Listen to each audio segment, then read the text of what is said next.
I gave you fair warning, beware, beware. I gave you fair warning, beware, beware. Welcome back to the Unapologetically Candid podcast. This is your man Damon. DJ Top Notch can't make it right now. He has a family emergency, but today we have a very special guest. We have a singer. Oh yeah. Songwriter. My good friend. Yeah. Sheldon Body is in the building. What's going on, man? What's good, yo? How you been, man? I'm doing good, man. Long time no see. Already. Absolutely. So tell the people about yourself real quick. Yeah. Your boy Sheldon Body, man. Artist, singer, songwriter, producer, you name it, man. From New York, Mount Vernon, New York, but raised in Atlanta. You know what I'm saying? Been doing music my whole life. Started out as an athlete.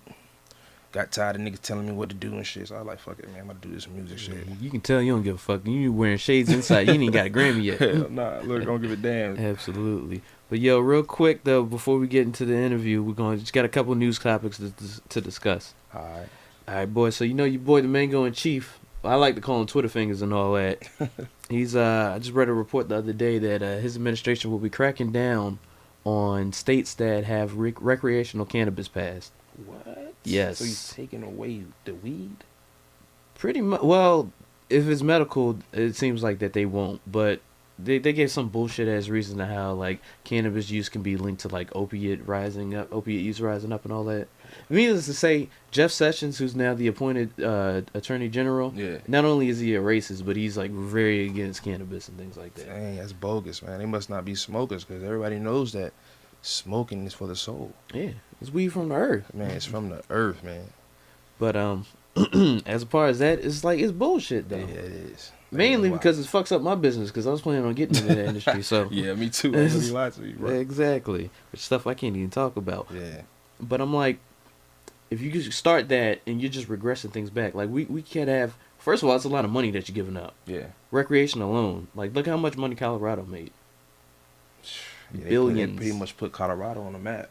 Absolutely. That's like a vacation spot. You know, damn well niggas was not trying to go to Colorado for a vacation. Niggas used to go there for damn skiing and shit. Yeah, drinking hot cocoa, wearing my turtleneck. Yeah, you know what I'm saying? Yeah, but then the next topic though, because they just going out of whack, is that the White House blocked a lot of major news outlets from White House briefing. Oh yeah, because they was being exposed, man. Of course. The news and the fake media, news. Yeah, the so-called quote-unquote fake news was putting them boys on the spot. Exactly. And they ain't had no answer for them boys, so they got to be bullies and kick them out the club. Exactly. Or kick them out the house, Call it a gaggle and all that, which sounds kind of gay to say, but but no. So the major news outlets that were blocked were CNN, the New York Times, the Los Angeles Times, Politico, BuzzFeed, the BBC, and the Guardian. Now, Breitbart and those kind of alt-right, right-wing guys, those guys were letting in no problem. Of course. Yeah. So they probably work for Trump anyway. So. Well, I mean, Steve Bannon used to be on Breitbart, who's the White House political advisor. Yeah. Who looks like Rosie O'Donnell after a bender. Yeah, so Trump paying them boys off. Oh, yeah, absolutely. And then the next and last news topic we got is this out of nowhere. We got a Nicki Minaj Remy Ma beef. Yeah, did you hear that song? Crazy, man. I heard it, man. I'm not gonna lie. Remy woke a lot of people up. Cause just about an hour before she dropped it, she had so many haters saying, "Yo, she wilding for, so even thinking she could step in the same lane as Nicki." But then she came out with the heat, with them bars. Now she woke people up. Niggas got saved. The Remy Ma Jesus is here. Yo, she went real personal. Let's keep like that. That's almost as personal as the. That's probably worse personal than the. Which one do you think is better? Was it Seether? Is that what it's called, or the Drake joint? Yeah, the back to back. Hey man, I give them both an A+. I give them both an A. Like the Drake joint, of course that shit gonna pop because Drizzy he gonna make it easy for he gonna pave the way for you anyway. Absolutely. But I like both of them, man. She came hard, man. She had to shut up her doubters, man. That's what she did. So salute to Remy Ma. Absolutely. So now my question is, how's Nicki gonna respond? Because she got to come back with it. Oh, damn right. But the thing is, you can never count Nicki out. You know what I'm saying? Now, honestly, personally, I'm glad this happened because for the longest, Nicki's been at the top of the food chain. She been an apex predator when it came to female MCs. You know what I'm saying? Right. But Remy Ma, she basically, she letting Nicki know not to get comfortable.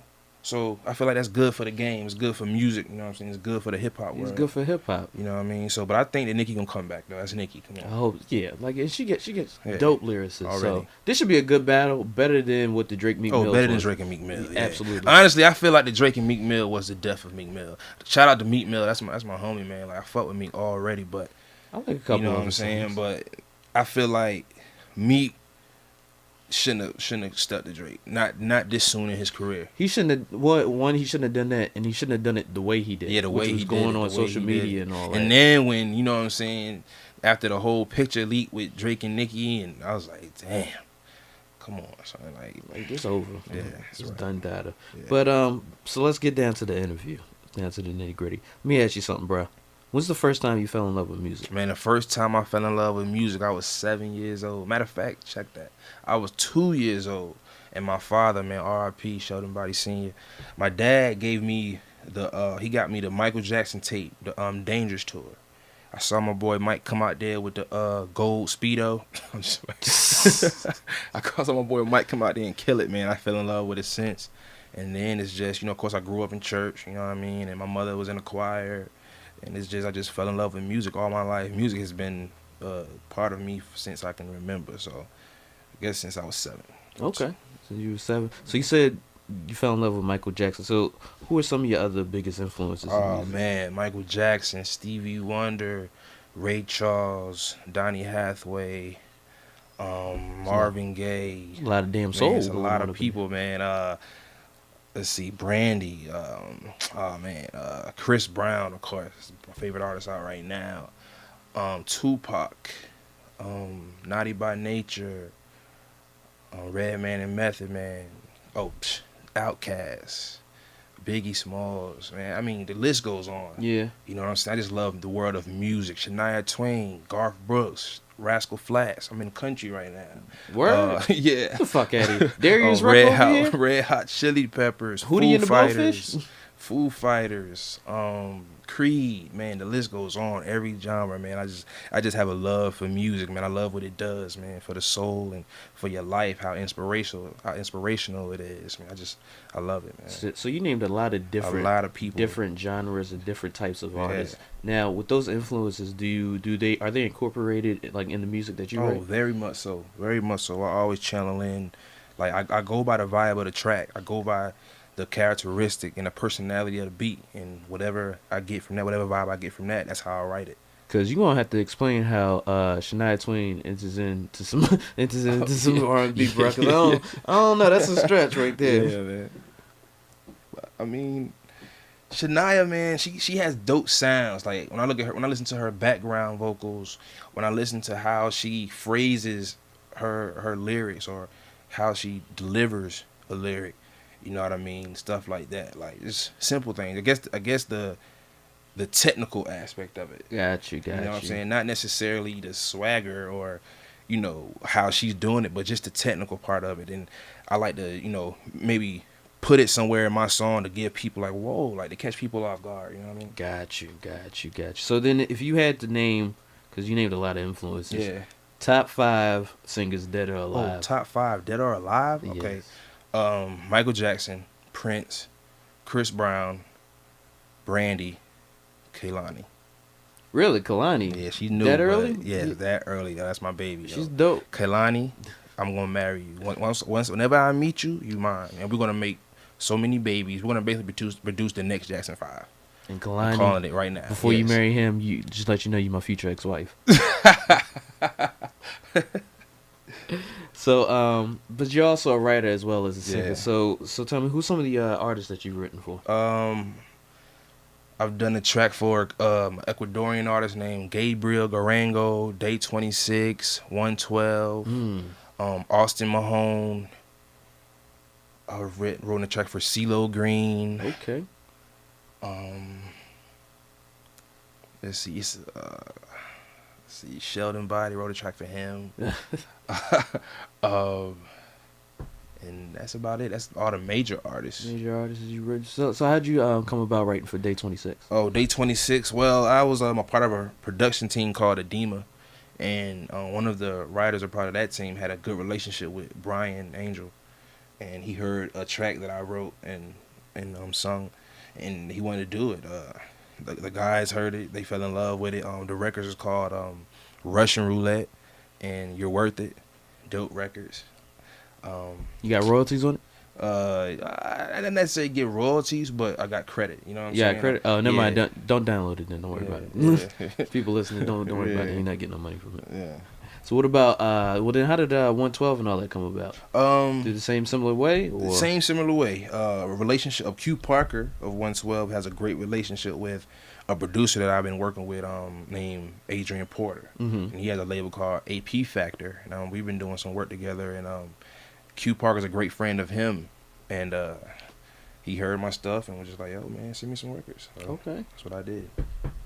That is what's up. So, do you plan on, because you're kind of more or less independent right Yeah, now, right? yeah. Do you plan on staying independent, or would you rather transition into like the major labels and things? Of course, I would love to transition into the major labels, but I want to stay independent and build my brand so that the major labels can take me more serious, and more so in being being signed under a label. I would love to partner with a label, get a distribution deal maybe. Get more or, creative control. or management. You know what I'm saying? Mhm. I would rather the label want to have a partnership with me than me being under them, me being like directly tied to them. You know what I mean? Thanks. But I would rather stay independent. You would rather call some shots. Yeah, I'd rather be a shot caller. I'm a boss, so fuck it. I'd rather be a boss than a hoe any day. All right, so then, so just off the top of your head, what kind of majors would you be willing to sign to? Roc Nation, #1. Shout out to Rail Carter. RCA, Columbia, Warner Brother.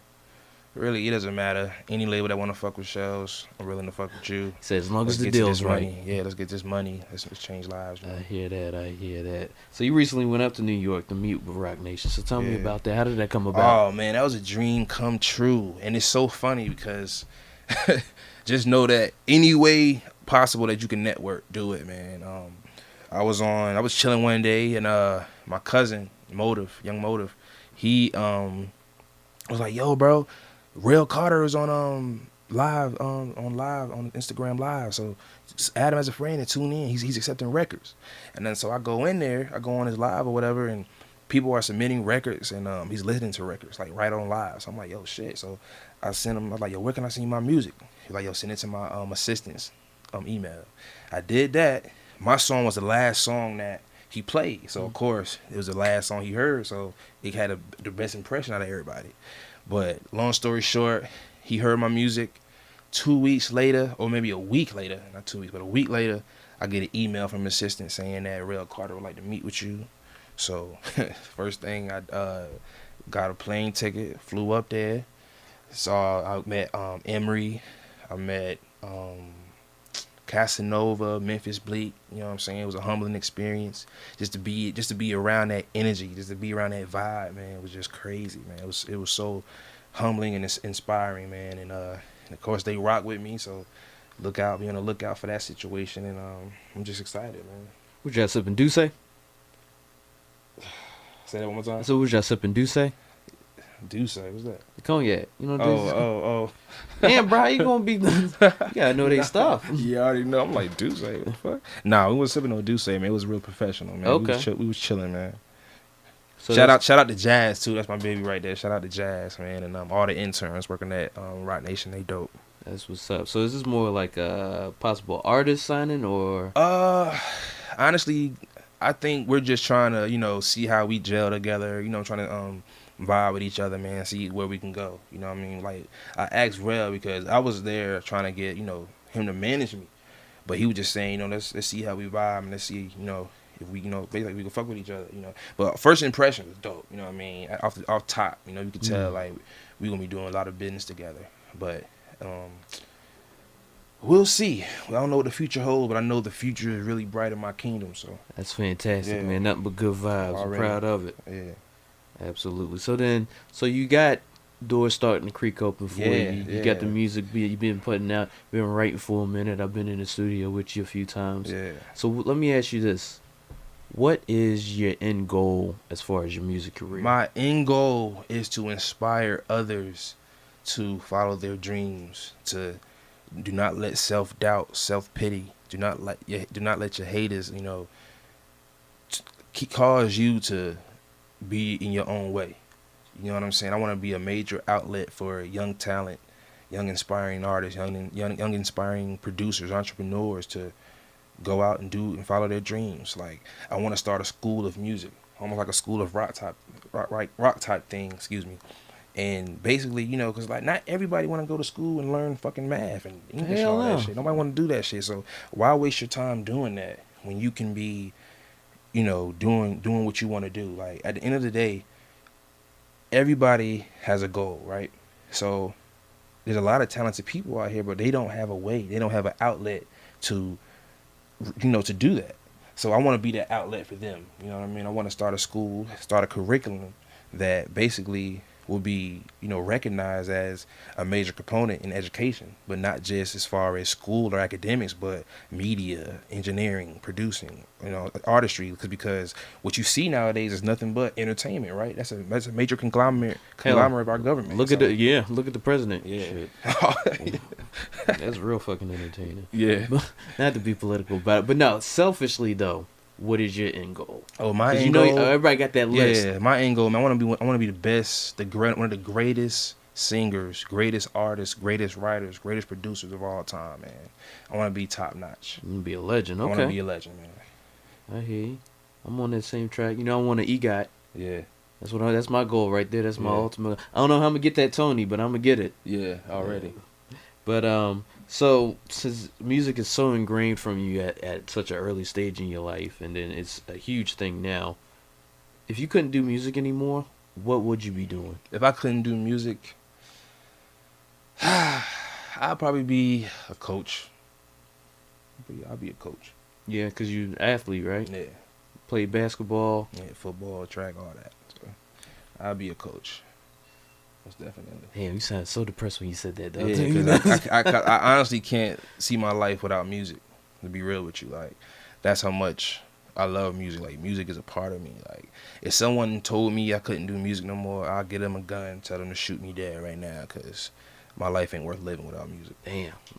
Music over everything. Okay. Music over everything. Music over everything. Right after that, pussy and money. No, I'm just playing. No, music over. Nigga, I've been in the studio with you when you literally have left the session to go get dome from a chick, and I'm waiting there, and it's 5:30 in the damn morning, wondering where the fuck you at, because I gave you a ride.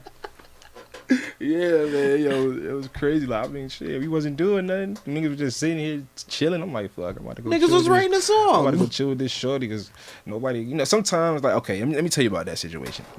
Sometimes when you have writer's block, or you can't come up with the next line, or you can't like come up with another sound to, you know, basically bridge everything together, you gotta step away. Sometimes, you gotta step away, get some inspiration. You know what I'm saying, and then come back to it. At that time, I needed some inspiration, quote unquote head. So shorty was on the, you know, she was looking out, you know what I'm saying, she down for the cause, she supports me 100%. So she's like, yo, let me give you some inspiration, let me give you some, you know, give you some time to gather your thoughts. So she came and looked out for me. Hell to the nut. Nigga, we left after you got back. What are you talking about? Hey man, hey, that's what I am. I ain't for throwing niggas under the bus. Sleep is for the weak. Ain't that the truth? Sleep is for the weak. So, you got high aspirations for music. Are there any other branches of the entertainment industry that you want to accomplish? Oh, yes. I am a writer all day, so I would love to do screenwriting and do, like, you know what I'm saying, write movies and screenplays and stuff like that. Like, I love the entertainment as a whole. So not only do I want to be a singer, I want to do photography, film work, engineering, like background stuff too. And I want to also like have a label. I want to get an artist and basically develop an artist. Okay. Yeah. And I can see you definitely doing comedies and things like that. Yeah. You're a funny dude. And some damn stories, that's for sure. Man, what? Shit, my life is a movie. Damn. Yeah. So I didn't know you actually lived in New York though. Yeah. How long were you there? Just man, as a kid? As a kid, man. I came down here, you know what I'm saying, and basically raised out here. Mm-hmm. But most of my family is in New York, Mount Vernon. You know, Money on the Vernon, stand up. But yeah, everybody's in Mount Vernon. And you lost your pops at an early age. Yeah, I lost my dad when I was 17. I was in high school. Damn. Yeah. You know, R.I.P. cause you was going for like a couple months, right? Yeah. How'd that happen? Man, I don't know, man. Like, it was my birth. I saw my pops for my birthday. 2 days later, my nigga died, and I was just like, what the fuck? You know what I'm saying? It was a tough situation because it just came out of nowhere. You know what I mean? I never asked for the results of the biopsy because I don't want to remember my dad's death. I want to remember him living. So I don't like to dwell and think about his death because at the end of the day, he's still here. He's only left his shell. You know, his spirit is still here with me. So my dad's still alive, living, man, watching on me and guiding me through this walk of life. So, you know, That's a beautiful thing. yeah. Absolutely. So, I gotta know this because just any kind of singer or anything like that as well. The energy, I gotta ask this question. Yeah. What's the go-to song you play when you're in your feelings? Like you baby moms and y'all had an argument and all that kind of stuff. Or I got so many songs. Like, you got a playlist, don't you? yeah, man. Give me some of the top hits. Top hits. I got a song called Wave. That's on like the reggae vibe. I got a song called Do For Us. 24/7, and that's just talking about, you know, me loving a girl and needing her in my presence 24/7, 365 days a year. Hold on, wait. You listen to your own music when you're in your feelings? Hell yeah. Hell yeah. Yeah, that's some gangster shit. I got it. Yeah. I got Man, honestly, man, I feel like I don't got no comp out here, man. Like, all it's gonna take is just my music being heard by the masses, and it's a wrap. You know what I mean? Shout out to Breeze again. That's my favorite artist, but don't get comfortable, bro, because I'm coming. I'm not gonna lie, that sounded real hip hop right there. You know, that's the thing that I don't really see. That pretty much like hip hop, like people are the only dudes that really beef. Like you don't see country singers beefing. Nah. But I kind of want to see like R&B's beef. Like I want to see R&B. It's not even no beef, man. It's just like it's friendly competition, man. Mm-hmm. I honestly want somebody out there to try to outwork me, or, you know, try to comfort me, because at the end of the day, I don't want to get comfortable. I want to stay on my A game. You know what I'm saying? And like, just like, you know, basketball, you know, at the end of the day, the NBA is entertainment, but it's competition. So is music. Of course, people don't look at that aspect of it. Mm-hmm. And then, of course, you got, you know, a lot of times, you know, rappers are quote unquote hard, gangster, all that shit. And R&B singing is just, you know, the soft dude. Yeah, sweet. You know what I'm saying? Nah, honestly, I'm a hip hop guy. I love hip hop. Grew up around hip hop just as much as I did R&B and pop and soul and all that stuff. But I carry myself as a rapper, or, you know, I carry myself as a rapper, but I'm a singer. I'll sing your girl's drawers off, point blank. But, you know what I'm saying, I handle mine too. Like, it's just how you carry yourself. It's just how you move out here. You know what I'm saying? But at the end of the day, like, I love all music. But like I said before, like, Breeze, I'm coming. So just be on the lookout for that. But yeah, it's just friendly competition. It's not about no beef, because I respect everybody who took the time and dedicated themselves to this big movement called music. You know what I'm saying? Like, I have respect for anybody and everybody that does music, because that's a hard industry to be in. It's a hard job to do. It takes a lot of self-preparation, self-commitment. You know what I mean? It's basically being one and comfortable with thyself. You know what I'm saying? Because the music industry is a selfish business. You have to believe in yourself and see yourself as a brand. Like, you have to make money off of yourself. So you pimping yourself out, pretty much. But I'd rather pimp myself than let somebody else pimp me. Absolutely. You know what I mean? Absolutely. So you're also a new father. So yeah. Does your drive from before you became a father to now, has it intensified? Has it altered or shifted? Most fucking definitely, man. Like, when my daughter was born, it was as if a light bulb went off. It was like at least like 1,000 light bulbs went off. Like, my daughter is everything. Like, it gave me purpose. You know what I'm saying? I already had purpose, but it solidified my purpose. You know what I'm saying? And she is just the most beautiful thing I ever let my eyes, you know what I'm saying, ever seen in my life. And she also made me have a newfound respect for women. Yeah? Yeah, real talk, man, because no more strip clubs? Nah, I mean, I ain't gonna say all that.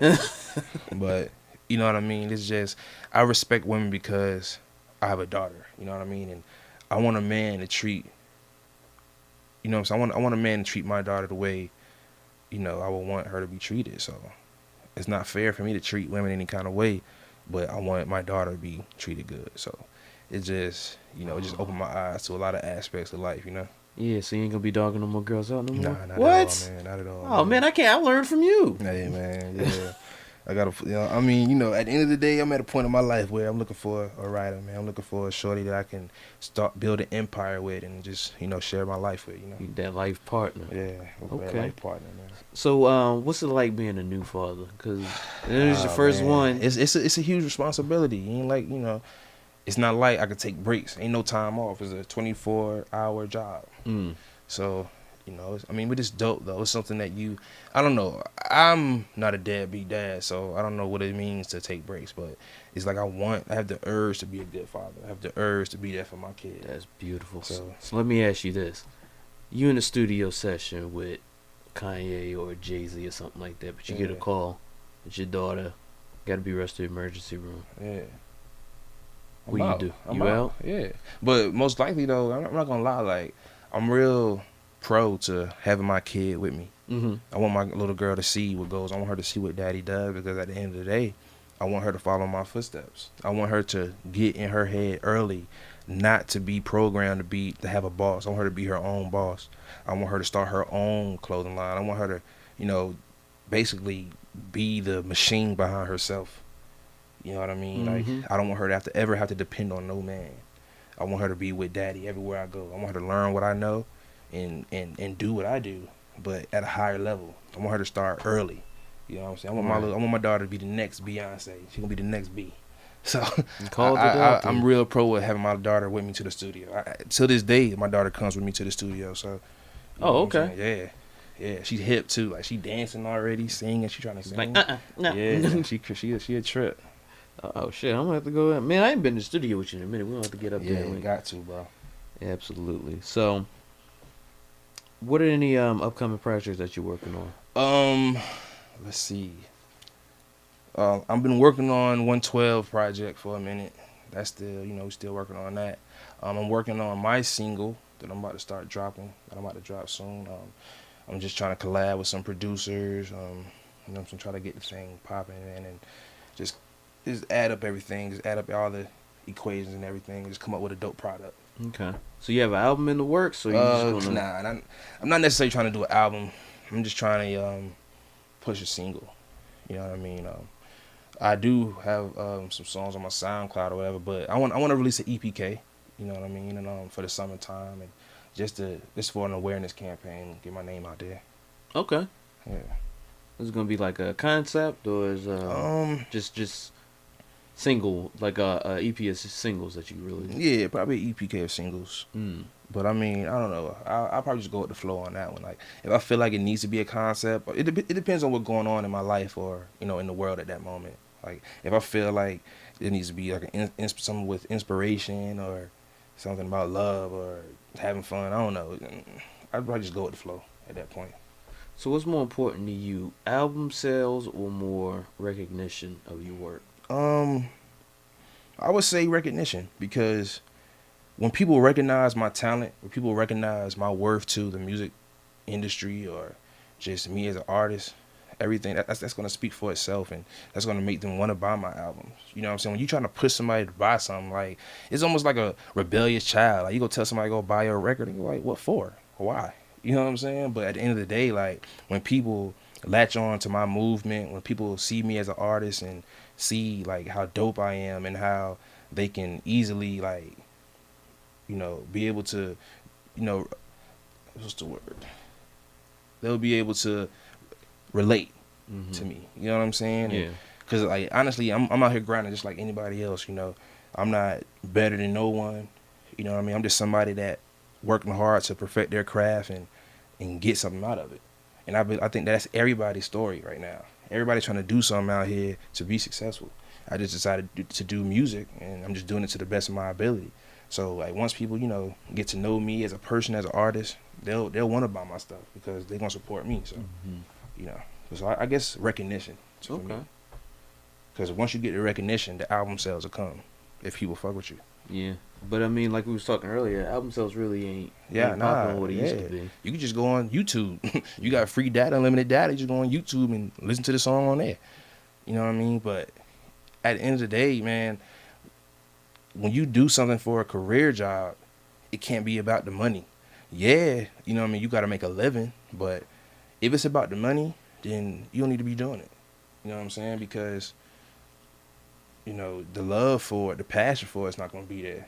So let me ask you this. So say like an Atlantic Records or an Interscope and all that wants to sign you, but they bring the contract to you and they want to do a 360 deal. Since money it really isn't the end all goal, they like, we'll handle the management, we'll handle the shows and all that, but you sign this 360 deal, so we take a cut out of everything. I'll probably tell them go fuck themselves. Because at the end of the day, like, money isn't everything, but I'll be damned if somebody make the money off of me. You know what I'm saying? If I'm gonna, you know, work hard and dedicate myself to something, I want to reap the fruits. You know what I'm saying? The benefits of the seed that I sowed. You know what I'm saying? So I don't want nobody to reap the harvest of my hard work, and I don't get shit. You know what I'm saying? They eating off of me. Absolutely. But like I said, they come at me with like, you know, a 50. Like even they said they wanted like 70%, and I had to take 30. I'll do that because of course as long as I can just get recognition for what I do, the money will come. You know what I'm saying? Sometimes you have to, you know, not get the best end of the deal to get to where you got to go. Sometimes you got to lead. You got to follow before you be a leader. You know what I'm saying? So if the deal is best for my career, I'll take it. But 360, hell no. Because at that point, you a slave. You a hoe. The only person you pimping yourself out is you. Yeah. Be your own pimp. It's all right. So we're about to wrap it up. So I got one last question. It's probably the most important. Yeah. How many studio groupies have you smashed? You're wild.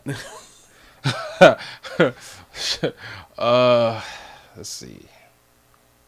Man, you know, I'd probably say like 10. About 10.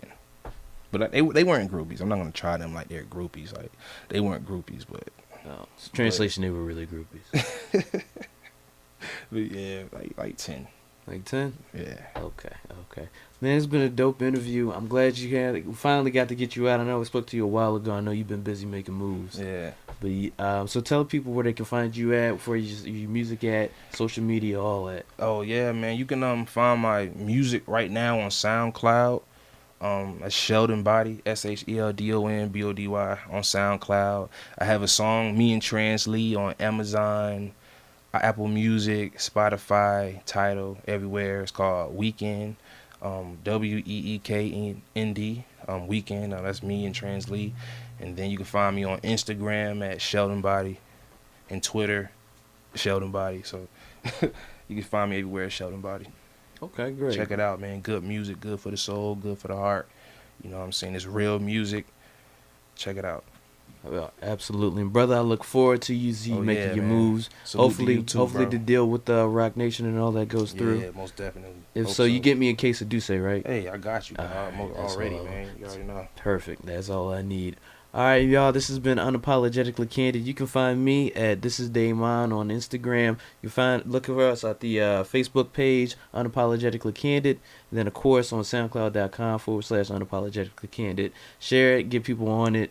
Start moving on there. This has been Unapologetically Candid, and we out. Oh yeah. We out. Oh yeah. We out. Oh yeah.